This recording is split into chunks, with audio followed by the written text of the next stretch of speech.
जय माता दी प्रिय दर्शकों, स्वागत है आप सभी का शुभ मुहूर्त के यूट्यूब चैनल में।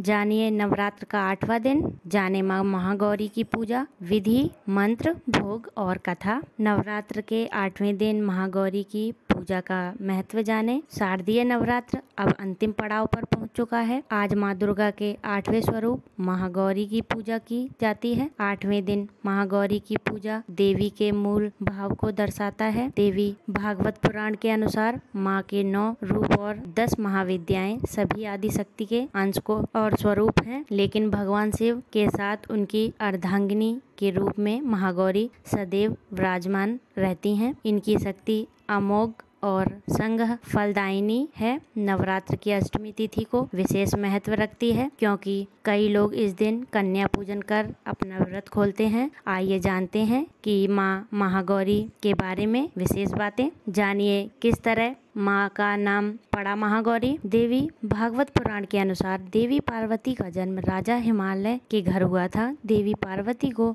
मात्र 8 वर्ष की उम्र में अपने पूर्व जन्म की घटनाओं का आभास हो गया था और तब से ही उन्होंने भगवान शिव को पति रूप में प्राप्त करने के लिए तपस्या शुरू कर दी थी। अपनी तपस्या के दौरान माता केवल कंद मूल फल और पत्तों पर आहार करती थी। बाद में माता ने केवल वायु पीकर तप करना आरंभ कर दिया। तपस्या से देवी पार्वती को महान गौरव प्राप्त हुआ था, इसलिए उनका नाम महागौरी पड़ा। इस दिन दुर्गा सप्तमी के मध्य चरित्र का पाठ करना विशेष फलदायी माना जाता है। जानिए कल्याणकारी है महागौरी। की तपस्या को प्रसन्न होकर भगवान शिव ने उनसे गंगा स्नान करने के लिए कहा। जिस समय माँ पार्वती स्नान करने गईं, तब देवी का एक स्वरूप श्याम वर्ण के साथ प्रकट हुई, जो कौशिकी कहलाई, और एक स्वरूप उज्जवल चंद्र के समान प्रकट हुआ, जो महागौरी कहलाई। गौरी रूप में माता अपने हर भक्त का कल्याण करती हैं और उनको समस्याओं से मुक्त करती हैं। जो व्यक्ति किन्हीं कारणों से 9 दिन तक उपवास नहीं रख पाते हैं, उनके लिए नवरात्र में प्रतिपदा और अष्टमी तिथि को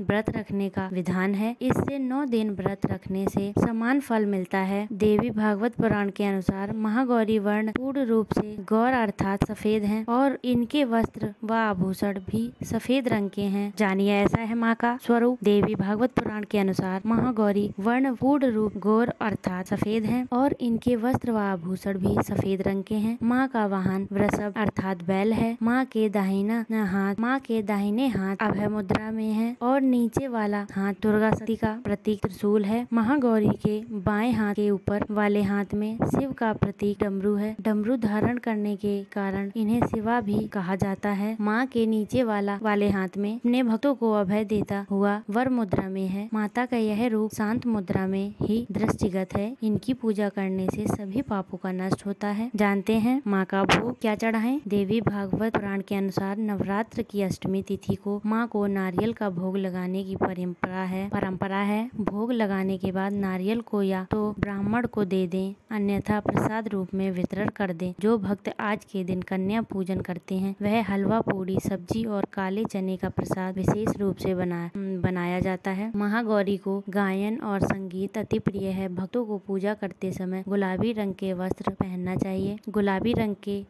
रंग प्रेम का प्रतीक है। एक परिवार को प्रेम के धागों से ही गूंथ कर रखा जा सकता है, इसलिए नवरात्र की अष्टमी को गुलाबी रंग पहनना शुभ माना जाता है। जो भक्त इस दिन कन्या पूजन करते हैं, वह माता को हलवा व चना के प्रसाद का भोग लगाते हैं। इस दिन कन्याओं को घर पर बुलाकर उनके पैरों को धुलकर मंत्र द्वारा पंचोपचार पूजन करना चाहिए। रोली तिलक लगाकर और कलावा बांधकर सभी कन्याओं को हलवा, पूरी, सब्जी और चने का प्रसाद, इसके बाद उनसे आशीर्वाद लें और समर्थानुसार कोई भेंट व दक्षिणा देकर विदा करना चाहिए। ऐसा करने से भक्त की सभी इच्छाएं पूर्ण होती हैं और सौभाग्य की प्राप्ति होती है। माँ का यह रूप मोक्षदायी है, इसलिए इनकी आराधना करने से असंभव कार्य भी संभव हो जाते हैं। इस वीडियो में थी इतनी जानकारी। ऐसे ही और जानकारी के लिए चैनल को लाइक करें, सब्सक्राइब करें।